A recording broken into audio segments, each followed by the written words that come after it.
mulai dulu. Oke, di pertemuan kemarin kita udah belajar scattering ya, dan kemudian dasar-dasar dari radiasi ya, apa itu yang ada di tabel sini ya. Ya, apa itu energi, apa itu luminosity ya, flux, density atau iradian ya. Kemudian intensitas atau radian ya. Kemudian ada juga brightness atau luminance ya. Ini bedanya adalah per steradian. Kemudian emitan ya. Emitan sama iradian sama aja ya. Kita lanjut lagi ke pengembangan selanjutnya ya. Ya, jadi dalam sebuah scattering itu, penghamburan itu ya, itu biasanya diikuti dengan absorpsi atau penyerapan. Kemudian kalau kita melihat kemarin rumput warna hijau ya, artinya dia menyerap warna selain hijau. Warna hijaunya itu dia pantulkan ya, dia scatterkan ya, dia hamburkan sehingga kita bisa melihatnya warna hijau. Tapi sebenarnya warna yang dia serap itu bukan warna hijau ya, warna selain hijau. Kemudian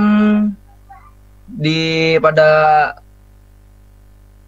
molekul-molekul yang ada di atmosfer itu ya, itu ada penyerapan atau ada absorpsi dari cahaya tampak yang sangat sedikit, sehingga kita masih bisa melihat cahaya di bumi ini ya. Kalau molekul-molekul udara itu menyerap cahaya tampak, kita nggak bisa melihat apa-apa ya, gelap sama sekali ya. Kemudian awan itu yang kita lihat itu ya, awan itu dia menyerap sangat sedikit cahaya tampak. Jadi si awan itu ya, awan itu warnanya apa? Warnanya putih ya. Awan warnanya putih. Kenapa dia warna putih? Ya karena dia menyerap sedikit cahaya tampak, sangat sedikit sekali. Cahaya tampak yang lain dia hamburkan. Makanya kita ngelihat awan itu berwarna putih. Kemudian baik scattering maupun absorpsi ya, itu memindahkan energi dari cahaya tampak yang datang. Jadi dari sorotan cahaya tampak yang datang, yang melewati sebuah medium. Kemudian cahaya tampak itu kemudian berkurang ya. Dia berkurang. Apanya yang berkurang ya? Cahayanya ya. Berkurang atau melemah ya. Cahayanya melemah daripada ketika dia datang. Ya, kita nyebutnya itu adalah extinction. Pemusnahan ya, extinction.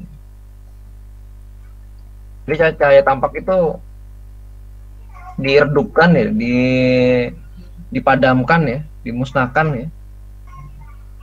Jadi extinction itu ya adalah sebuah konsekuensi dari scattering dan absorpsi.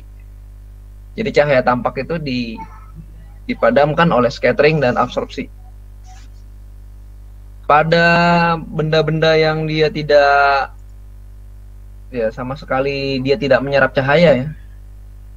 Jadi scattering itu adalah proses dari extinction. Jadi kalau ada sebuah benda yang sama sekali tidak mengabsorb ya, semua cahayanya dihamburkan, dipantulkan semua, tidak diserap. Contohnya misalnya seperti kaca misalnya ya. Ya kan dia tidak mengabsorb apapun cahaya tampak. Maka cahaya itu dilemahkan ya, cahaya yang datang itu ya, cahaya radiasi datang dipantulkan seluruhnya ya, dengan scattering. Maka kita mengenal namanya pemantulan. Nanti kalau udah lengkap kabarin ya, mau saya screenshot untuk absen. Kemudian ya dalam scattering dan radiative transfer ya, yaitu ada istilah namanya cross section. cross section itu apa ya? Cross section itu adalah sebuah area geometrik dari partikel ya, yang menyatakan jumlah energi ya yang dipindahkan ya atau dibuang dari partikel dari sorotan cahaya ya, atau sorotan radiasi yang datang oleh partikel itu ya. Jadi kalau kita punya sebuah lingkaran ya misalnya, nah lingkaran itu yang kena cahaya itu ya, itulah dia yang namanya cross section itu ya, yang terkena cahaya datang atau radiasi datang, sehingga ada beberapa energi yang dibuang dari situ ya. Ya, ini ya. Ketika cross section itu ya dia dihubungkan dengan partikel atau dimensi partikel ya, ya maka cross section itu dinyatakan dalam sebuah luas area, satuannya sentimeter persegi. Jadi cross section itu dia terkena radiasi datang. Ya kemudian ya, jadi extinction cross section ya, unit area adalah jumlah ya,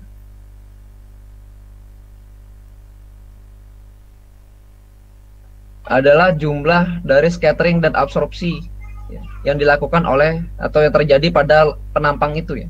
Penampang itu namanya cross section itu. Jadi extinction cross section ya,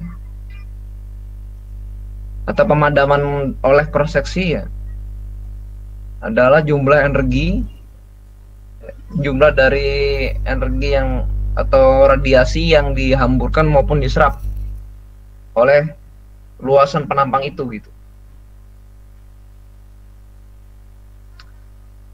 Ya kemudian ya, ketika cross section itu dinyatakan dalam massa ya, tadi kan dinyatakan dalam luas, ini dinyatakan dalam massa ya, maka unitnya merubah menjadi sentimeter per gram. Sentimeter per gram. Jadi pada kasus yang ini ya,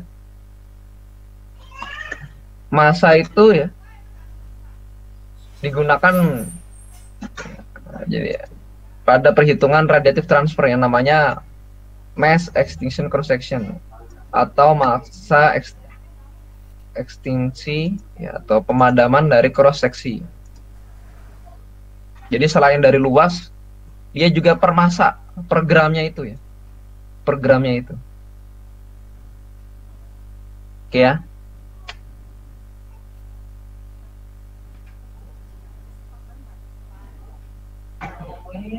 Ya lebih lanjut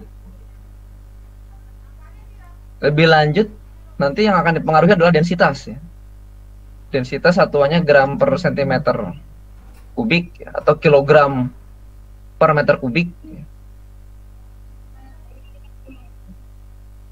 Yang kemudian nanti dinyatakan sebagai extinction coefficient ya. Jadi kalau extinction coefficient ya maka satuannya ini ya.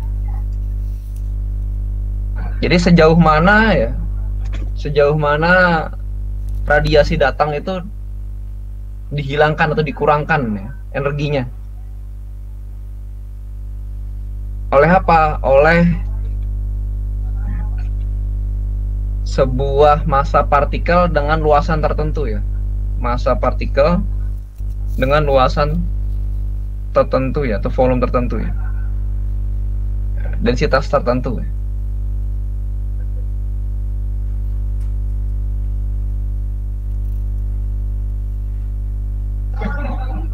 Kemudian ya,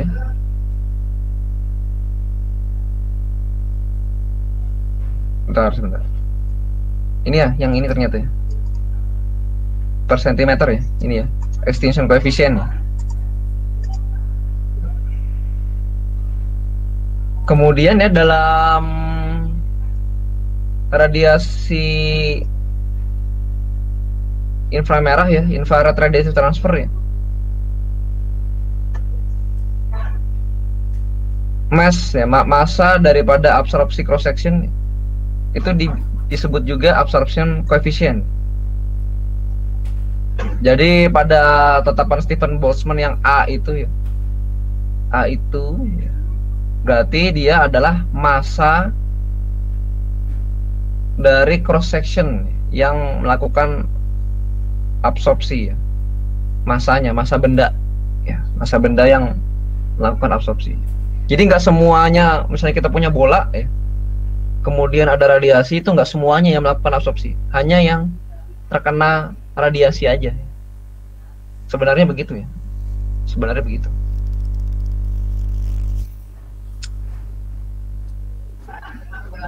Kemudian ya, absorpsi dari energi yang dilakukan oleh partikel atau permukaan partikel dan massa partikel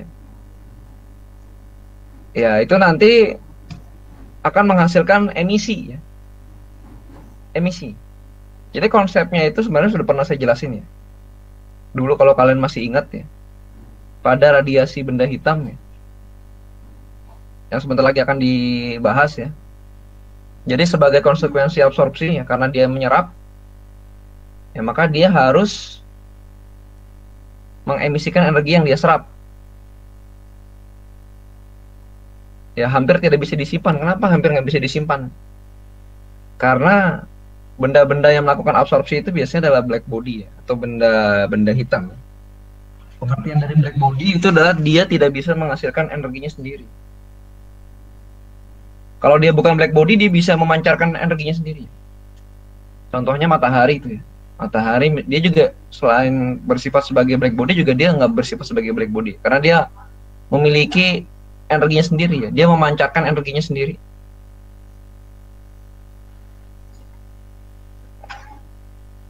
Sementara benda-benda lain nggak begitu ya. Nggak begitu ya.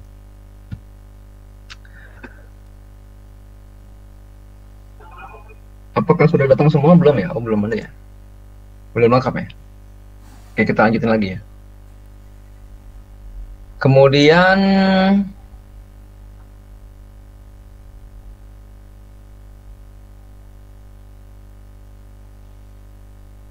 jadi zat-zat atau gas-gas molekul-molekul yang ada di atmosfer ini ya, sebenarnya absorpsinya sangat kompleks ya. Sangat kompleks sekali ya. Tidak semudah itu dia nyerap ya. Hanya ada beberapa panjang gelombang tertentu yang diserap oleh beberapa zat berbeda-beda ya, nanti akan didiskusikan beda-beda. Nah, kemudian disitulah kita memerlukan pengetahuan ya. Memerlukan pengetahuan ini ya, untuk mengerti proses di atmosfer ya, yang hubungannya nanti sama radiation budget dan sistem iklim di dalam sebuah planet. Penerapan selanjutnya adalah untuk remote sensing. Remote sensing bisa remote sensing benda maupun remote sensing zat-zat di dalam atmosfer itu sendiri. Oke, sekarang kita masuk ke hukum radiasi benda hitam ya, black body radiation laws. Jadi hukum black body radiation ya, itu dia adalah dasar dari pengetahuan kita tentang absorpsi dan emisi ya. Dasarnya ini sudah pernah saya jelaskan di kelas, kalau masih ingat ya. Mungkin masih ingat ya. Saya pernah saya gambar ya. Jadi si black body ini ya, ya, nanti ada gambarnya di bawahnya ini ya, di gambar 1.6 ya.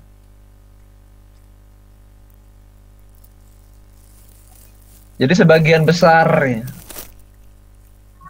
flux radiasi ya, memasuki sebuah lubang ya, yang akan dia terperangkap dalam sebuah black body itu ya.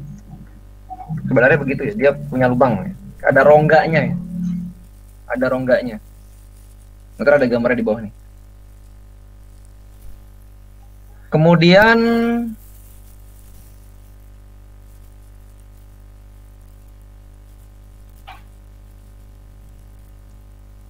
istilah black body ya, atau benda hitam ya, digunakan untuk sebuah konfigurasi material di mana terjadi complete absorption.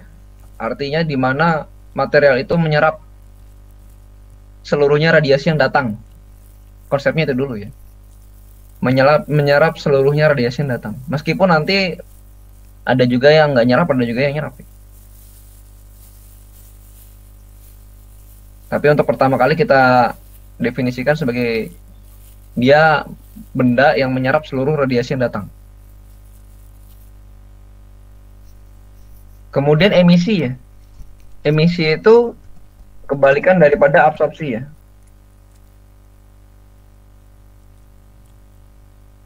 Balikannya ya. Atau lawannya si absorpsi. Ya, ini kita lihat ya. Ada benda, gambarnya kebesaran kayaknya. Ini ada sebuah kotak ya. Kotak yang dia ada rongganya tuh.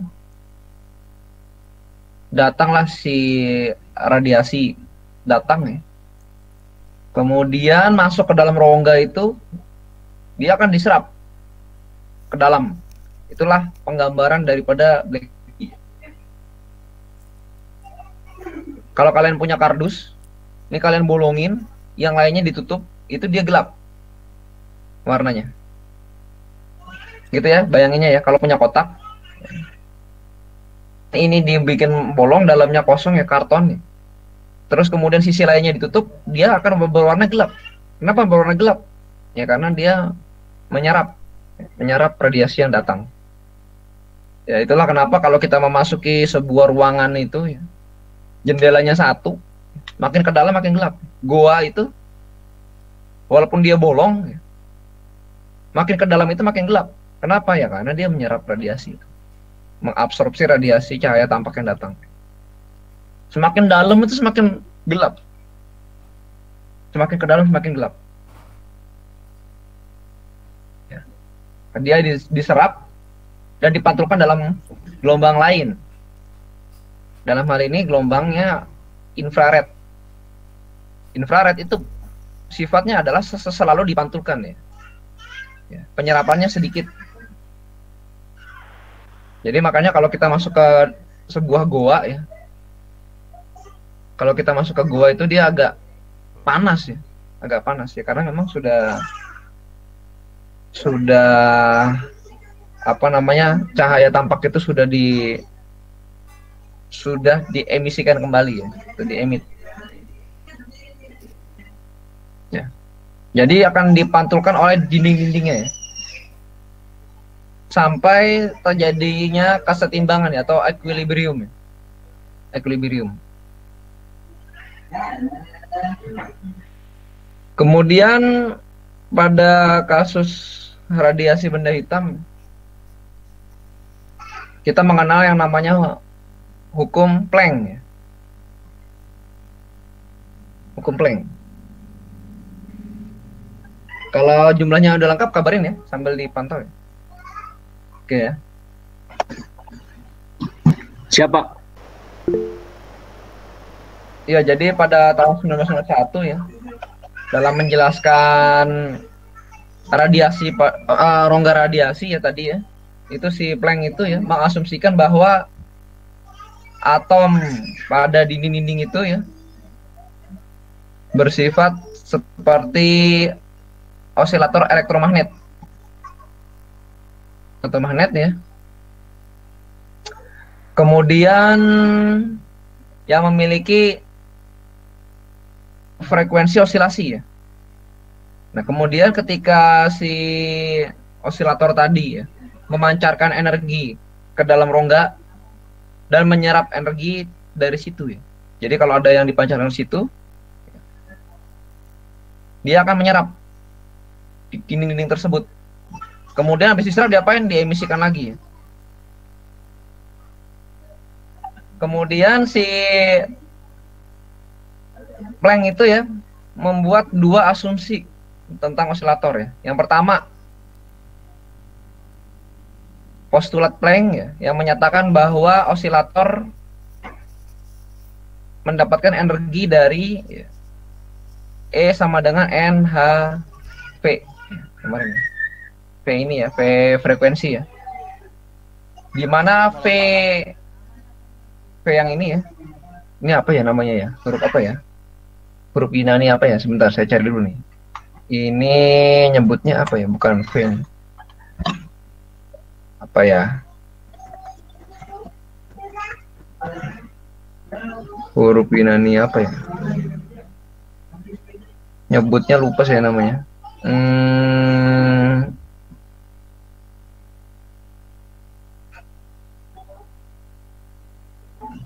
Apa ya? Nggak ada ini ya? Nggak ada sebutannya ya? Ya inilah yang frekuensi lah kemarin ya, kalau masih ingat ya. Ini ya, ini frekuensi nih. Ini frekuensi. Kemudian H itu adalah konstanta Planck ya. H itu konstanta Planck. Kemudian N itu adalah bilangan kuantum.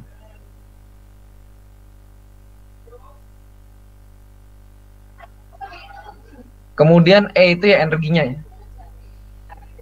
Energi yang dimiliki atau yang dihasilkan oleh osilator tadi. Kira-kira gitu ya, sambil dicatat-catat ya.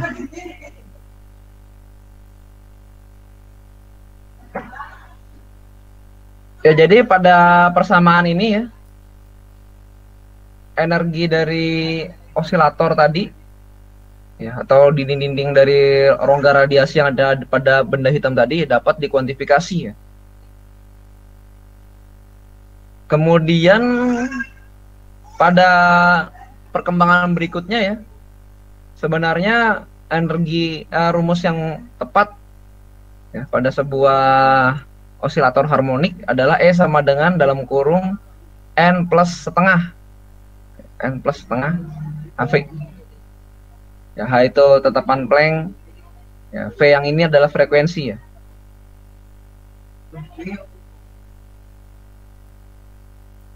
Ya, ini hanya perubahan konstanta aja ya pada bilangan kuantum ya. Tapi kesimpulan dari si Planck itu nggak berubah ya. Postulatnya nggak berubah.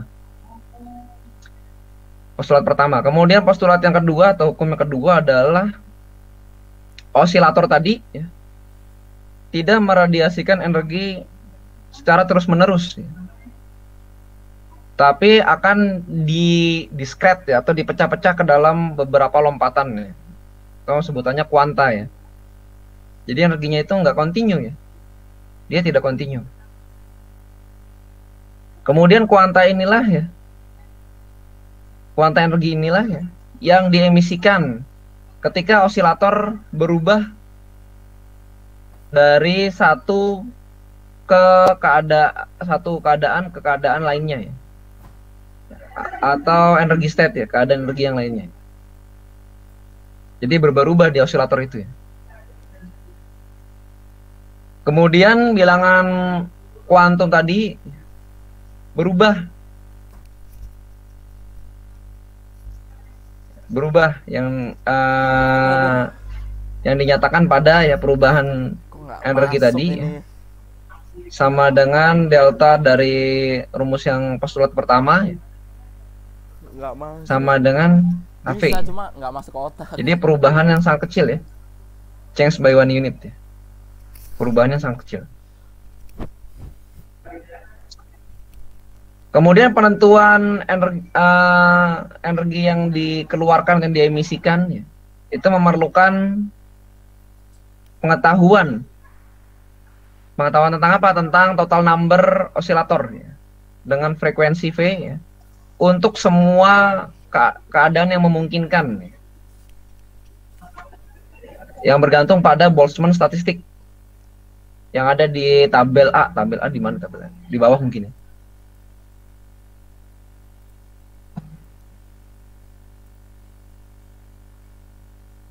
Kemudian fungsi Planck dari rumus Planck tadi ya, fungsi Planck tadi ya, dalam satuan energi per area per waktu per kemarin nih, steradian per frekuensi diberikan pada ini. Ya, ini rumusnya cukup nggak enak dilihat nih sebenarnya. Ini ya. Kita nggak akan bahas tentang detail tentang ini ya. Karena ini tidak dihitung ya. Nanti akan menghasilkan suatu tetapan Stephen Boltzmann ya. Yang disebut dengan K ya. Tetapan atau konstanta Boltzmann ya. C itu adalah kecepatan cahaya, T itu adalah temperatur absolut.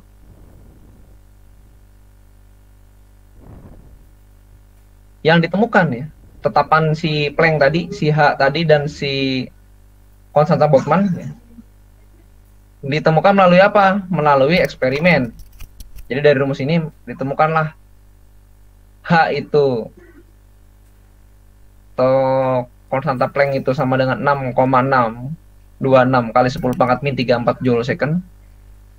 Kemudian tetapan Stephen Boltzmann itu ya 1,3806 kali 10 pangkat min 23 Joule per derajat. Bagi kita apa? Derajat Kelvin. Karena absolut temperatur T.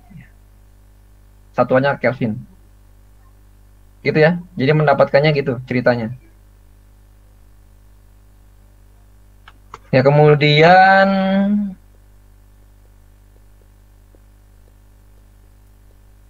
sambil dicatat dulu ya. Sambil nunggu. Ini 27 udah lengkap ya? Udah lengkap ya? Oh, udah lengkap ya? Oke. Udah lengkap, mau saya screenshot dulu.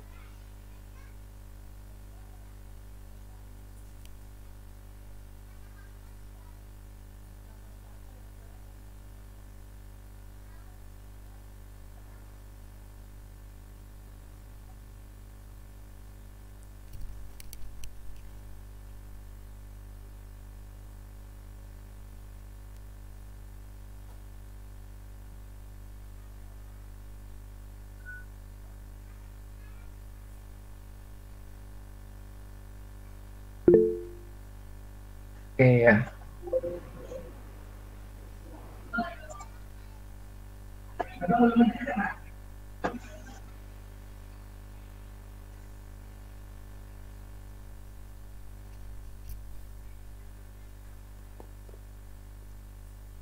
Kemudian si fungsi Pak, ada yang belum masuk Pak. Masih Kenapa? gangguan sinyal Pak. Ada yang belum masuk satu Pak sepertinya Pak. Oh, Masih satu ya? gangguan sinyal. Ya. Oh iya. Nggak apa-apa, ntar bisa ngikutin di classroom ya. Atau ini ada yang bisa screen recorder nggak? Saya nggak tahu nih. Softwarenya apa tuh buat screen recording ya? Kali ada yang bisa screen recording. Sudah lengkap Pak. Udah lengkap ya? 27 ya udah. Kayaknya ada satu orang ya. Ini kan saya kan jadi ada dua nih. Saya jadi ada dua. Izin Pak, barusan keluar lagi Pak. Sepertinya gangguan sinyal juga Pak. Sultan Pak. Gitu. Nggak apa-apa. Sambil dilanjut aja ya. Oke, si fungsi Planck tadi dia hubungannya sama monokromatik intensitas ya. Artinya satu frekuensi ya.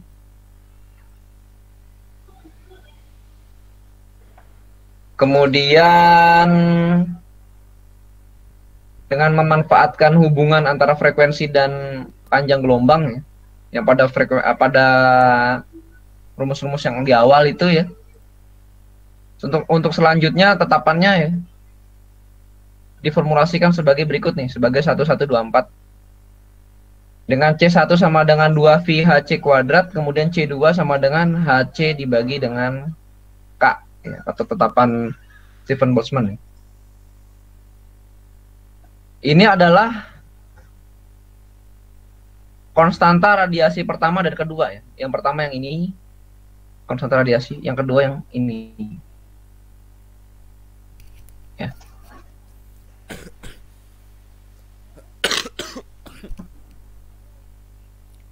Kemudian pada gambar 17 ya. 17 ini adalah hubungan ya, atau fungsi antara panjang gelombang dengan temperatur yang dikeluarkan oleh partikel tersebut, partikel black body tadi ya.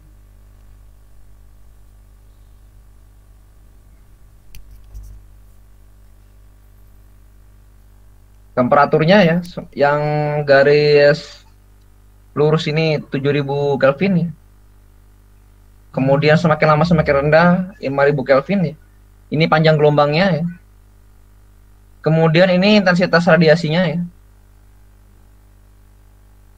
Jadi semakin tinggi intensitas radiasi, maka semakin tinggi juga suhunya. Suhu yang diemisikan oleh si black body tadi. Pada panjang gelombang yang sama ya, pada wavelength yang sama ya. Kemudian semakin rendah intensitas radiasinya, maka suhunya juga semakin rendah pada panjang gelombang yang sama. Kemudian pada panjang gelombang yang berbeda, panjang gelombang yang menghasilkan energi paling tinggi ya itu sekitar 0,123 ya, 0,3 0,4 mikrometer ya. Ini udah lengkap ya. Oke, saya screenshot dulu, udah lengkap.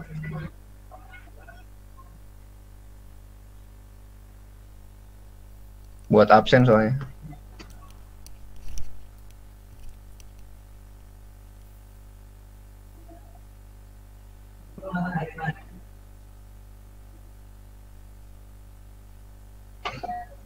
Dan semakin panjang-panjang gelombangnya ya, maka suhu itu akan berkurang pada intensitas radiasi yang sama ya. Jadi semakin tinggi dia semakin berkurang.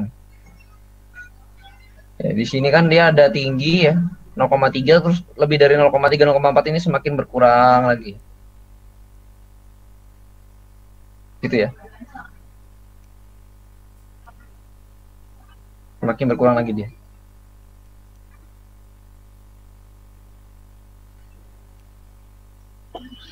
Jadi di gambar 1 tadi ya,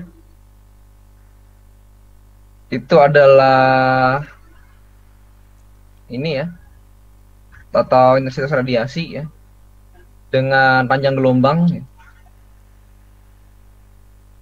Kemudian dan suhunya ya, suhu yang diemisikan ya. Kemudian terbukti bahwa ya, intensitas radian dari benda hitam meningkat seiring dengan temperatur dan panjang gelombang dengan panjang gelombang dari intensitas yang maksimum berkurang dengan meningkatnya temperatur ya. Gitu ya. Ini.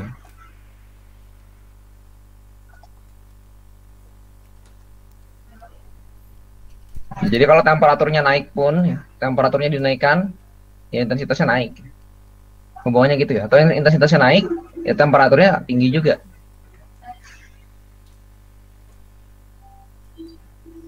Kemudian panjang gelombang ya, dengan intensitas maksimum ya, berkurang dengan meningkatnya temperatur.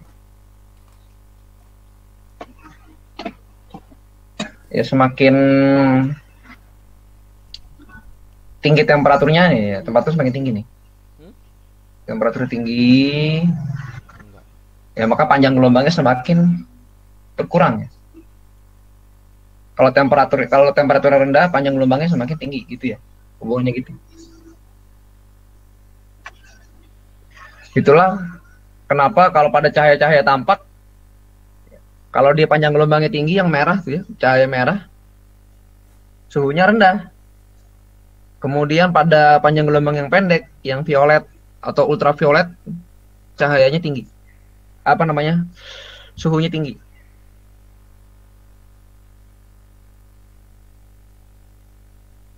Kemudian fungsi si Planck ini ya, dia itu berbeda ketika lambdanya itu tak hingga ya, atau sangat panjang. Yang disebut dengan distribusi Rayleigh-Jeans. Kemudian ketika lambdanya sama dengan 0, disebut juga distribusi Wien. Kalau panjang gelombangnya tak hingga, ini panjang sekali, distribusi Rayleigh-Jeans. Kalau panjang gelombangnya 0, sekitaran sini ya, disebut juga distribusi Wien. Ini udah ada di SMA nih ya. yang wind distribution, mungkin kalian lupa ya. Kemudian berikutnya adalah tetapan Stephen Boltzmann. Stephen Boltzmann Law ya.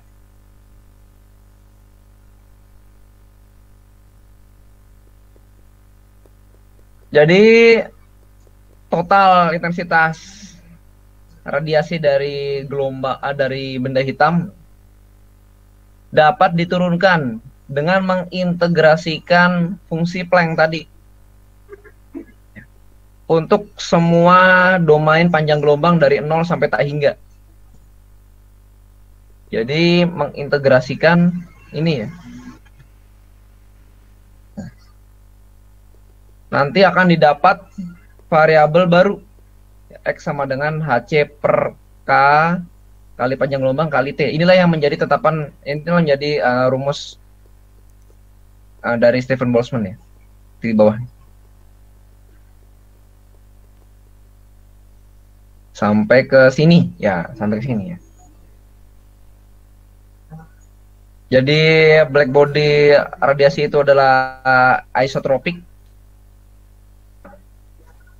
Flux densitas yang dikeluarkan oleh sebuah benda hitam atau black body adalah F sama dengan P dikalikan B kalikan T ya.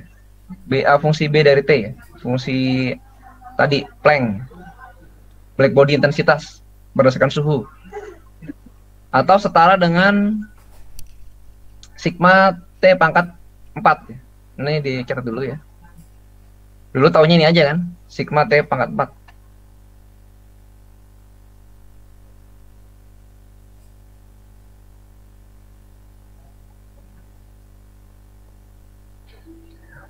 Ya, isotropik itu artinya dia uniform ya, seragam ke segala arah.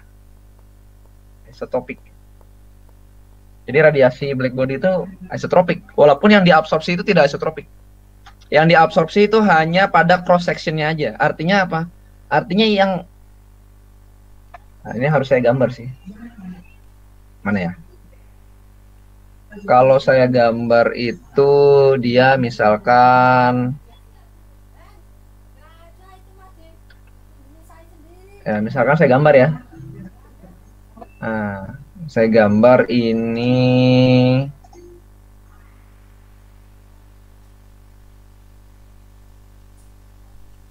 Katakanlah black body-nya bulat ya, misalnya.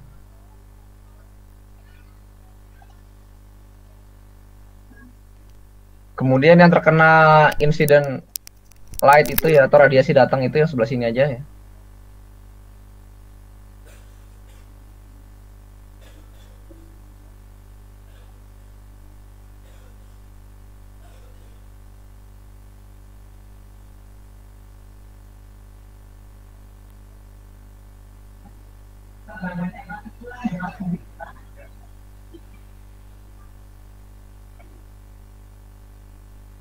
Ya, yang kalau kena radiasi ini ya, maka dia cross sectionnya ya hanya terbatas di situ aja ya.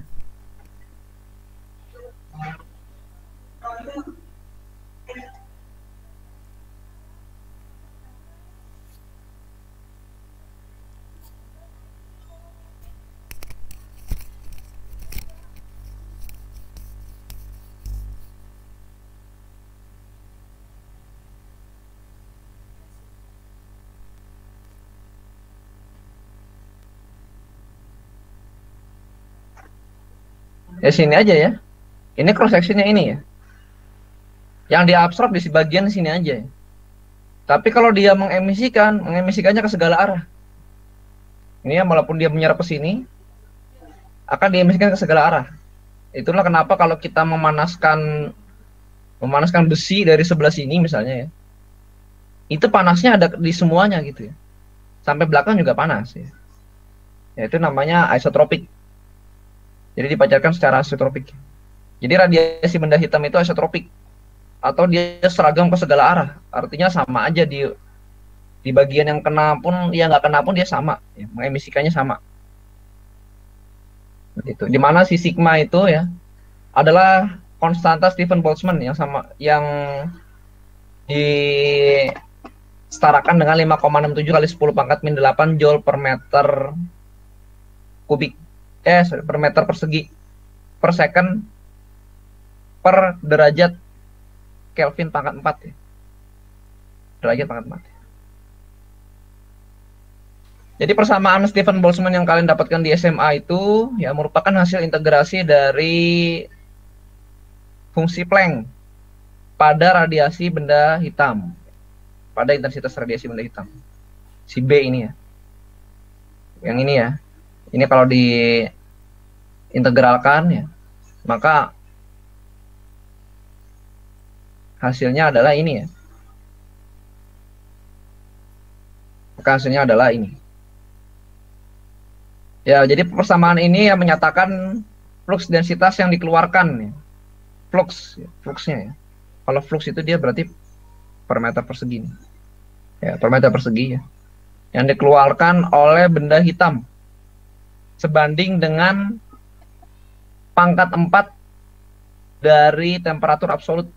Kalau kita bicara temperatur absolut berarti tidak pernah dalam derajat Celcius ya. Pasti Kelvin ini. Temperatur absolut. Ini adalah hukum Stephen Boltzmann ya, sebagai dasar dari analisis transfer radiasi inframerah. Ya. Dasarnya ini. Oke ya, sambil dicatat dulu.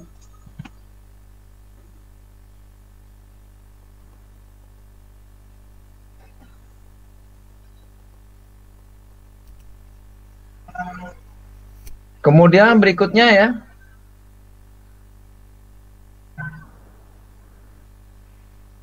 hukum Wien atau hukum pemindahan Wien ya, Wien displacement law.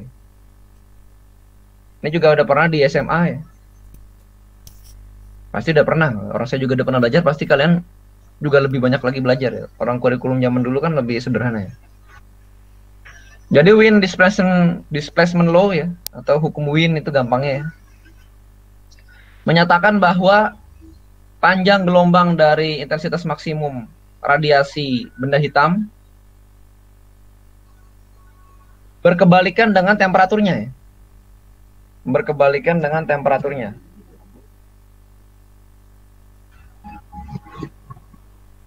Berbanding terbalik dengan temperatur. Kalau tadi hukum atau persamaan Stephen Boltzmann itu dengan mengintegralkan dari fungsi Planck, sekarang si hukum Wien itu didiferensiasi lah si fungsi Planck-nya itu. Apa yang didiferensi terhadap panjang gelombang.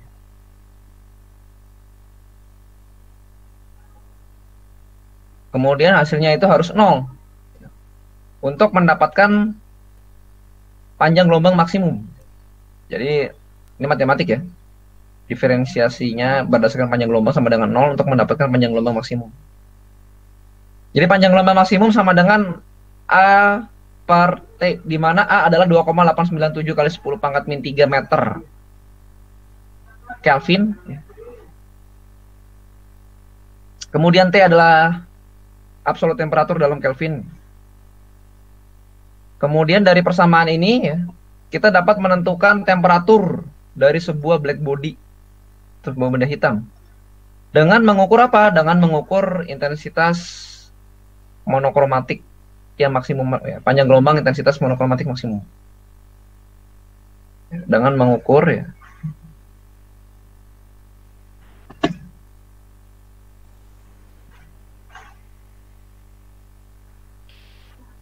Kemudian ya, jadi posisi maksimum intensitasnya tadi ya, itu hubungannya dengan temperatur pada sebuah black body udah kita tampilkan di gambar 17 tadi ya. Nah, ini kurva ini dihasilkan dari hukum Wien ya. Dari hukum Wien yang menyatakan bahwa panjang gelombang tadi atau intensitas tadi ya, intensitas dia berkebalikan dengan temperatur. intensitas berkebalikan dengan intensitas, bukan intensitas ya. Panjang gelombang ya. Panjang gelombang pada intensitas maksimum berkebalikan dengan temperatur. Ya, jadi panjang gelombang pada intensitas maksimum berkebalikan dengan temperatur. Ya. Kalau panjang gelombangnya makin panjang, temperaturnya makin sedikit. Panjang gelombangnya makin pendek, temperaturnya makin tinggi. Sini ya, intensitas maksimum.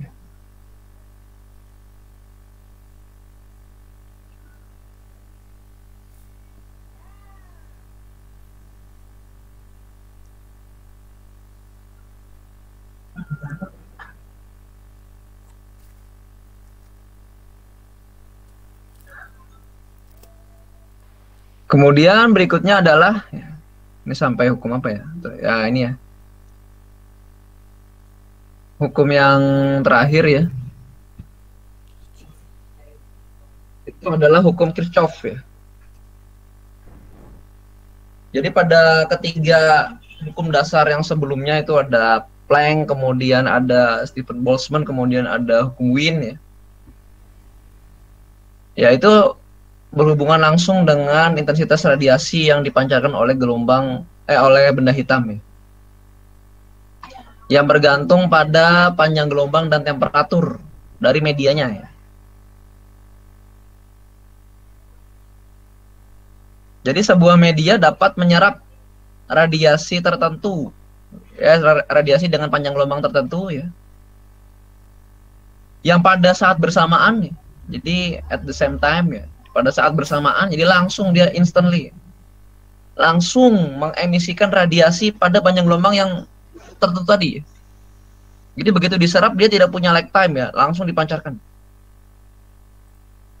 Kenapa bisa begitu ya? Ya karena kecepatan gelombang itu kan sangat tinggi ya. Jadi dia tidak ada proses lag seperti bunyi kan. Kalau bunyi kan dia dipantulkan, itu kan dia kan terdengar sama pemantulnya kan ada lag ya, ada gaung, ada gema ya. Tapi kalau cahaya kan, kalian kan kalau ngaca kan nggak pernah nge-lag kan. Misalnya kalian ngaca tuh, terus kalian pegang rambut. Nah bayangan kalian kan pasti kan langsung pegang rambut, nggak mungkin ada lag time 3 detik baru pegang rambut.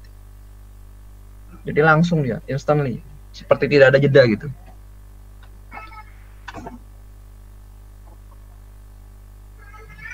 Kemudian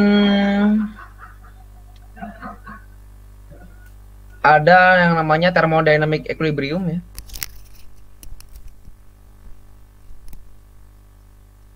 Yaitu adalah sesuatu yang berhubungan dengan absorpsi dan emisi ya. Yang diajukan oleh si Kirchhoff tadi ya. Kirchhoff ya. Ya, jadi Kirchhoff ini berbicara tentang termodinamiknya, sisi termodinamisnya. Untuk mengerti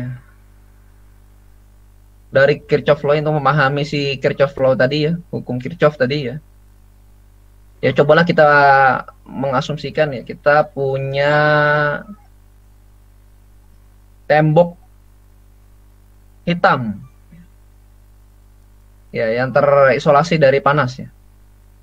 Jadi dia tembok hitam itu tidak menghantarkan panas sama sekali ya. Ya. Kemudian asumsikan bahwa sistem ini ya mencapai keadaan kesetimbangan termodinamik ya, yang dicirikan dengan temperatur yang sama ya, dan radiasi yang isotropik, artinya memancarkan radiasi ke segala arah dengan sama ya. Karena tembok tadi warnanya hitam,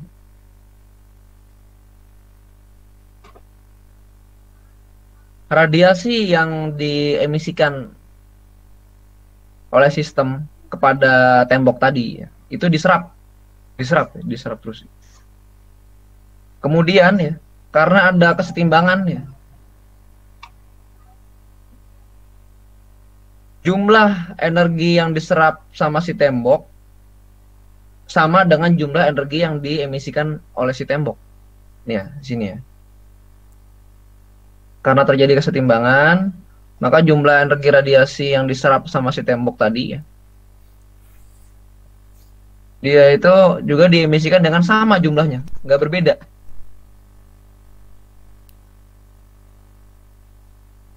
Karena benda hitam tadi menyerap radiasi maksimum, itu juga memancarkan radiasi maksimum yang sama.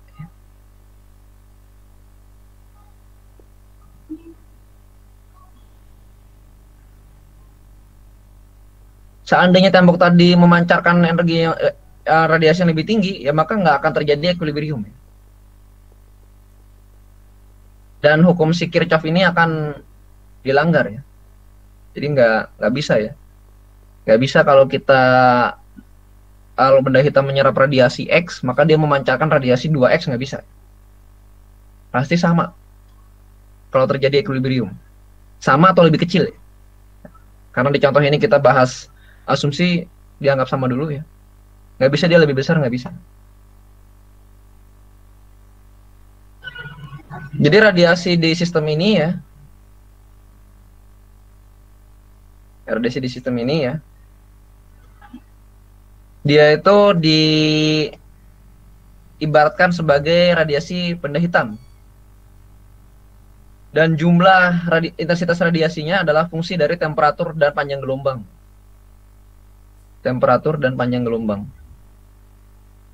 Jadi setiap benda yang menyerap radiasi pasti mengemisikan dengan jumlah yang sama. Menyerap ya, bukan terkena ya, menyerap. Kalau terkena itu berarti possibility-nya dua. Satu itu dihamburkan atau di-scatter, satu lagi diserap. Jadi kalau udah menyerap, pasti dia mengemisikan yang sama.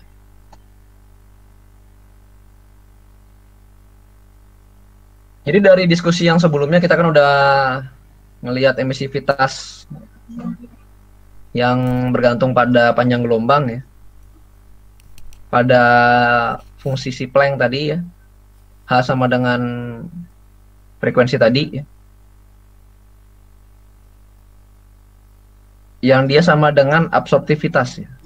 Kemampuan atau rasio ya. Rasio penyerapan pada fungsi Planck atau rasio benda atau kemampuan benda menyerap radiasi gitu ya, gampangnya ya. Ya, kemudian karena yang diserap itu sama dengan yang diemisikan, maka pada keadaan equilibrium ya, penyerapan gelombang tertentu sama dengan emisi dari gelombang tertentu tersebut ya. Jadi kalau yang diserap itu gelombangnya gelombang pendek, yang diemisikan gelombang pendek juga pada gelombang yang sama.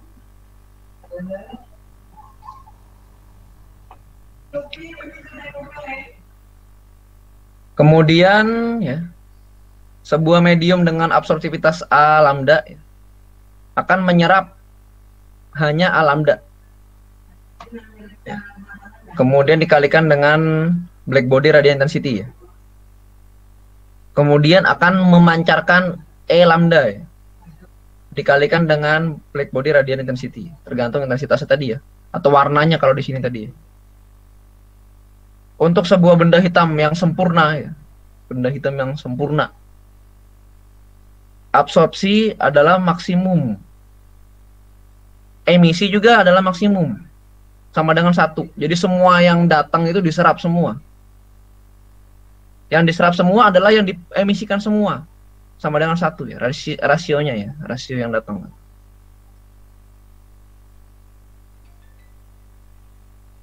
Kemudian ada lagi turunannya adalah gray body ya. Gray body itu bukan black body, di bawahnya itu. Absorption sama dengan emisivitas kurang dari 1. Ya artinya ada yang dipantulkan, sisanya di mana? Sisanya dipantulkan atau di scatter. Sisanya diserap. Kalau black body tadi yang ada kotak, itu ada lubang gelap itu sempurna, itu misalnya itu ya. Kemudian hukum Kirchhoff itu memerlukan kondisi kesetimbangan termodinamik. Ya, sehingga temperatur yang seragam dan radiasi isotropik itu dapat terpenuhi ya. Kemudian pada kenyataannya ya, jadi field radiasi dari atmosfer bumi secara keseluruhan tidak isotropik. Jadi kalau kita lihat keadaan aslinya itu dia nggak isotropik. Dan temperaturnya itu berbeda-beda. Kemudian pada 60-70 km ya, itu bisa dikatakan dia itu isotropik dengan temperatur yang seragam.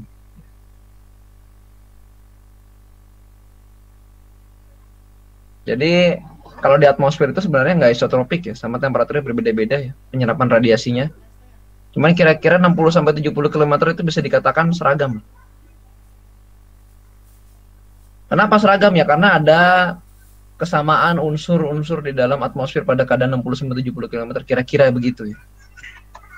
Kira-kira begitu, kemudian dapat ditransmisikan ya dengan molecular collision ya, atau tumbukan-tumbukan molekul ya.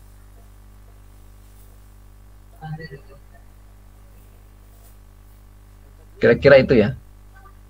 Kemudian ya ini kita bahas di pertemuan berikutnya tentang emisi ya. Lebih lanjut ya. Emisi yang perlu kalian pelajari dan pahami adalah ketiga hukum dasar tadi ya.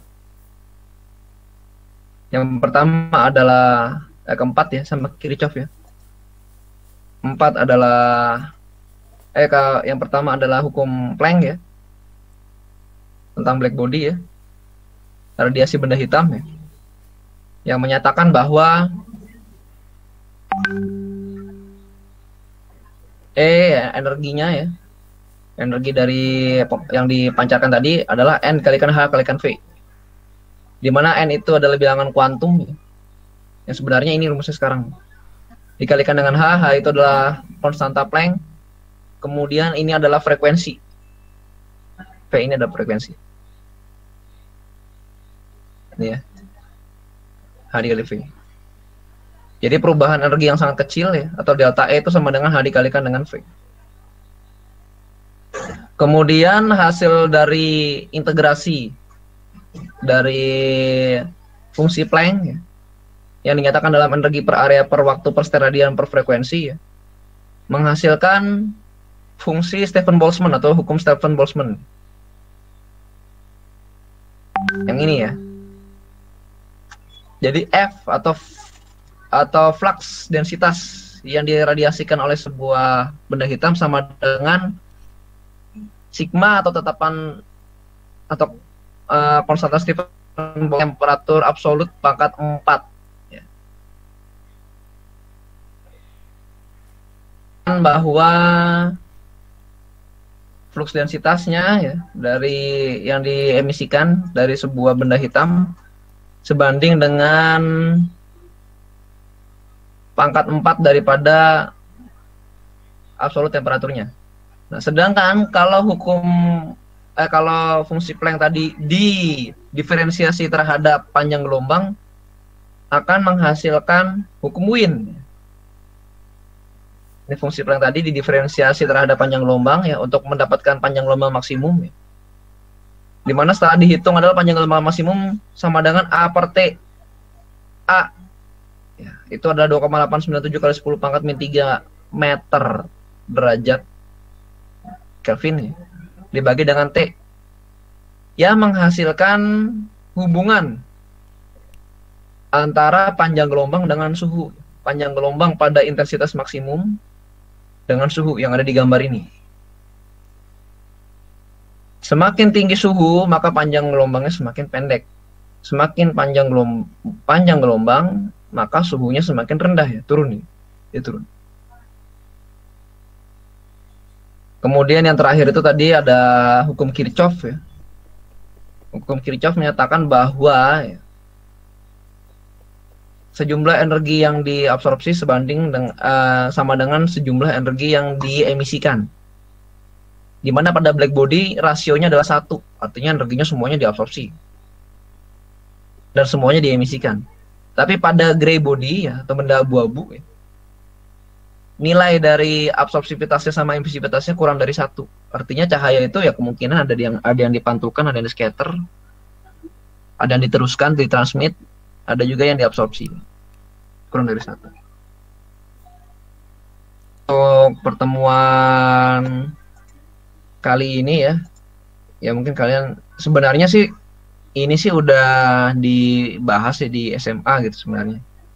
Cuman lebih lengkapnya lagi ya ada di sekarang ya. Nanti kayaknya kita break dulu ya. Di jam kayaknya breaknya agak panjang aja ya. Capek juga sih ya. Untuk yang apa namanya sinoptiknya nanti dikabarin aja jam berapa gitu, apa siang apa di hari lain gitu. Capek juga ya ngomong kayak gini ya. Nanti belajar untuk pertemuan berikutnya ya tentang apa namanya absorption line formation dan line shape. Pertemuan berikutnya ya. Ini masih banyak nih pertemuannya ya. Masih ada ya targetnya sih setengah buku ini ya.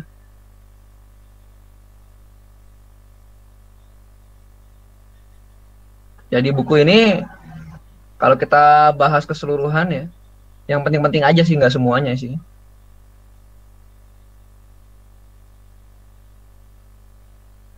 Ya paling kita bahas ini yang jelas ini harus habis ya. Tentang ini ya. Kemudian radiasi pada atmosfer bagian atas. Kemudian absorpsi dan scattering dari radiasi matahari pada atmosfer, dalam atmosfer. Kemudian radiasi infrared. Kemudian penghamburan cahaya ya. Ini sedikit aja penghamburan cahaya, nggak banyak. Kemudian radiative transfer ya. Kemudian aplikasinya ya. Aplikasinya ya. Nanti aplikasinya akan banyak ya. Radiasi dan klimat. Itu aja ya. Di sini ada 8 ya. Jadi yang perlu pelan-pelan dipahami ya memang fundamentalnya ya. Yang ini cepat-cepat aja nanti ya. Kalian kan nggak mungkin belajar mana tadi yang isinya persamaan A sampai Z kayak gini-gini kan, mana tadi ya. Nah, kayak gini-gini kan puyeng juga kan ngelihatnya kan. Aduh, saya juga pusing juga lihat ini. Ya. Nanti akan cepat aja kalau yang udah penerapan ya. Yang penting ya memang perlu dipelajari banget bab satunya ya. Bab satunya ini kan dasar-dasarnya ya. Yang miss lagi. Oke, itu aja dari saya. Seperti biasa kalian bikin resumenya aja ya. Ya 2 atau 3 lembar ya. Ya mungkin bikin biar kalian gampang ngapalnya gitu ya. Kemudian diupload biasa biar kalian juga nggak pasif juga ya. Barangkali ada yang ketiduran di sini kan. Nanti untuk yang observasi dikasih tahu aja kalau mau hari ini nanti sore. Itu bisa di hari lain ya. Nah karena capek juga nih ngomong terus ya. Penduduk tapi lebih capek daripada ngajar aslinya ya karena nggak kelihatan orangnya. Dari saya ya tetap kesehatan, minum vitamin kalau perlu ya. Makan buah-buahan, sayuran, olahraga dari rumah ya. Buat tempat-tempat yang di Jakarta tetap jaga kesehatan, jangan keluar rumah kalau nggak diperlukan banget ya. Sekian dari saya, terima kasih. Sampai jumpa kembali, nanti ditunggu ya kabarnya ya yang observasi sinoptik ya. Suka. Oke. Terima kasih, Bu.